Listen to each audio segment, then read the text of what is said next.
Hello everybody, how you doing? It's me Paddy from across the shop, and this is a wee short story day about a knife that I purchased recently. Firstly, I'd love you to go over and have a look at Steel City Knives. Go over and have a look now, it doesn't matter, you can come back here. But he done a video on a knife, an Arthur Wright knife that he'd got from a modder, and it was a modder in the UK, and he gave his name as Malcolm. Now, fantastic video in itself, and the most beautiful birch scales on it. They are just stunning. So it sort of uplifts a really useful piece of cutlery into that higher category because of the scale change. And I have a couple here to show you what they're like. Now, in doing his little passage, he mentioned this bloke called Malcolm who done this, who used to do it in the UK and get special pieces of wood from certain places, old castles or whatever. And he mentioned that he had done one of an old ship, but he couldn't remember what the ship was. So I just replied to his video and thought, do you know, I was so happy because I had bought this particular knife, it must be maybe even 6 weeks ago. And I wasn't sure if it was fake or real. And that's the truth, because it came with documentation that it was real, but it's not something you could probably authenticate properly. But it's too small a coincidence now that I actually think I've really made a good buy. So I'm going to tell you, I'll show you a few knives, and I'm going to show you that knife, and there's a little, I'll show you the parchment I got with the authenticity as such on it.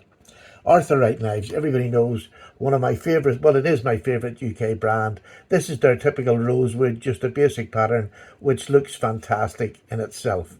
Absolutely lovely. Here's one that I got done by Ashley Harrison, which is a custom of an Arthur Wright knife made by the little messer, who him and his father actually own the company. But this is his version with a whiskey barrel on it. I just think it is stunning. Like, it just lifts a basic knife which will have this sort of wood on it, and it gives it a whole new meaning. One of my favourite users, you can tell by the blade already. Haven't had that long, but it's just such a lovely. I use all my Arthur Wrights and my customs because they're just special. They're lovely knives, but they're not at a price range where I'm frightened to use them, and that makes it, you know, even lifts it up again, because it is a knife I can proudly use and carry. The new one that I bought is this one. So just for now, I'm going to take these two off, and this is a new one. I've been recently getting into wood an awful lot, and this one is made, if I can show you this side, which is beautiful. It's like a real honey coloured wood, and when you look at the back of it, I wish this had been the front scale, but look at that with that lovely knot in it. This is teak. Now, where was teak commonly used going back in the early part of the century? On ships. Teak was used as boarding on ships, and one ship in particular, which I'm going to show you, the Royal Yacht Britannia, and it's teak from there.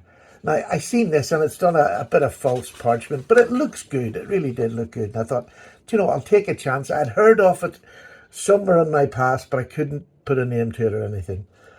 So this has just given me the courage to show that I actually believe I've got one of the same fella, Malcolm, and I can call it by his name because it was sold to me as a Malcolm Carpenter, and he's just a Sheffield knife lover as far as I know. He finds these old bits of wood, but I'll read this out to you anyway. Shortly after her last voyage from Hong Kong in 1977, the Britannia was decommissioned at Portsmouth, ready for the final test resting place as a floating museum in Leith, Scotland. Among the ship's stores was a quantity of original teak, or original decking plank from when the ship was built in 1952. It was stored in case of damage to the original planking. The teak planks were cut into lengths of 4 to 6 metres, ready for caulking, and were carefully stored in dry conditions. Having no further use for the teak planks, the teak was purchased from the dockyard shipwrights, and subsequently a small quantity supplied to me. These have been used for folding knives made in Sheffield with carbon steel blades, utilising traditional patterns. The knives were handmade using the skills and eye of some of the last knife makers in Sheffield. That's obviously Arthur Wright and Sons. The care of these knives, consult Sheffield The blades are carbon steel, a traditional knife making steel. A superb combination of Britain's maritime heritage combined with Sheffield knife making. Regards, Malcolm Carpenter.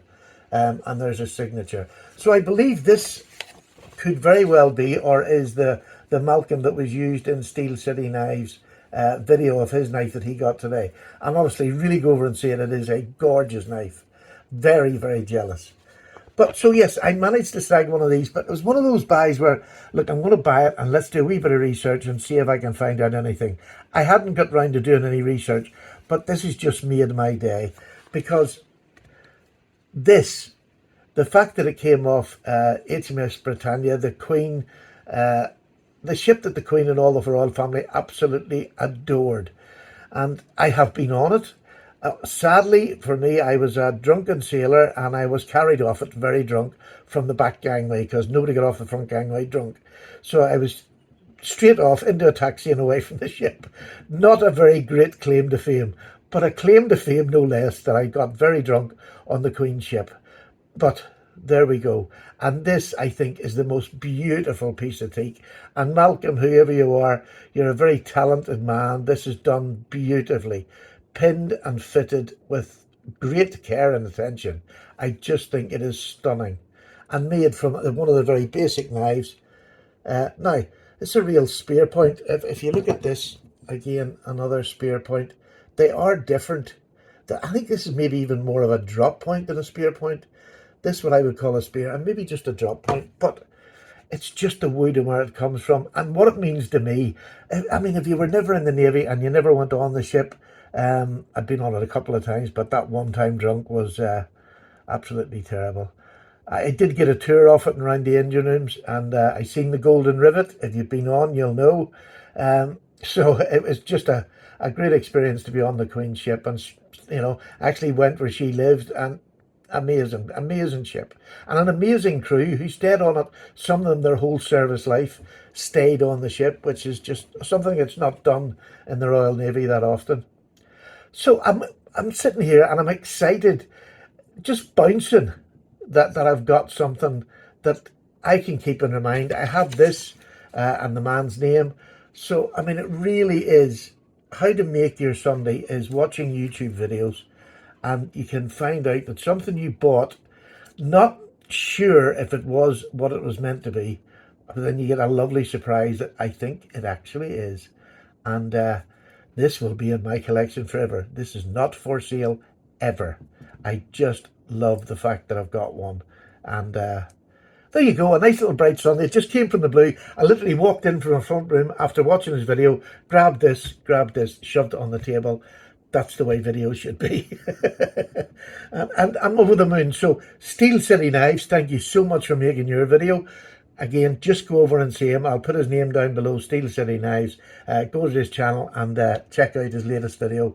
It's only gone up about an hour ago, I think. So there you go. Paddy's away to upload this and share my absolute fantastic find. Take care now. Bye-bye.